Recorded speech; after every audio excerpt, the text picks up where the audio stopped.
17 सितंबर से पितृ पक्ष की शुरुआत हो रही है जो कि 2 अक्टूबर तक को चलेगी। इन दिनों अगर नव शिशु का जन्म हो तो किस बात का संकेत है? आइए जानते हैं पंडित जी हिंदू से। धर्म में हर त्योहार, हर तिथि का अलग-अलग महत्व कहा गया है।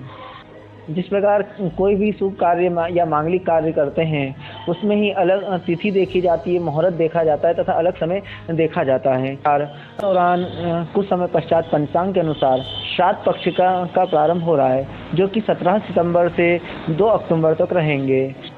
श्राद्ध पक्ष में पितरों का बड़ा महत्व रहता है। कहा जाता है श्राद्ध पक्ष में मांगलिक कार्य तथा शुभ कार्य नहीं किए जाते, विवाह, उद्यापन आदि ये कार्य नहीं किए जाते। इस समय सिर्फ यह दिन जो है कि पितरों को समर्पित होता है। इस समय पितृ धरती पर आते हैं तथा भोग आदि ग्रहण करते हैं, तो यह समय उनको समर्पित रहता है।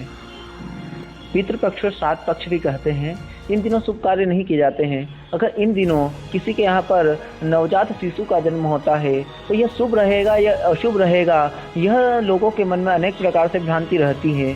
इसी भ्रांति को दूर करने के लिए आज कहने जा रहे हैं कि इसी भ्रांति में न रहे कि इस पक्ष में अगर हमारे यहाँ बालक या नवजात शिशु का जन्म हुआ है तो वो बड़ा शुभ कहा गया है। इस अवधि में अगर किसी के यहाँ बालक या बालिका नवजात शिशु जन्म लेता है तो बड़ा रचनात्मक होता है तथा अपने कार्य में उन्नति करने वाला होता है तथा और भी मान सम्मान उसे प्राप्त होता है तथा धन धान्य में वो वृद्धि होती है तथा पितरों का आशीर्वाद उस पर बना रहता है और रचनात्मक क्रिया वाला होता है। इससे जातक के जो कम उम्र में ही बहुत सारी जिम्मेदारियां हो जाती हैं तथा अनेक प्रकार से वो अपनी ख्याति को बटोरता है और अनेक प्रकार से वो नाम करता ऊंचे पद पर जाता है, ऊंची अवधि में जाता है तथा दीर्घायु उम्र वाला होता है। इसी प्रकार यह भ्रांति को न रखा जाए कि श्राद्ध पक्ष में यदि कोई शिशु हुआ हो, कोई नवजात बालक हमारे यहाँ बालक या बालिका जन्म लिए हैं तो वो अशुभ रहेंगे।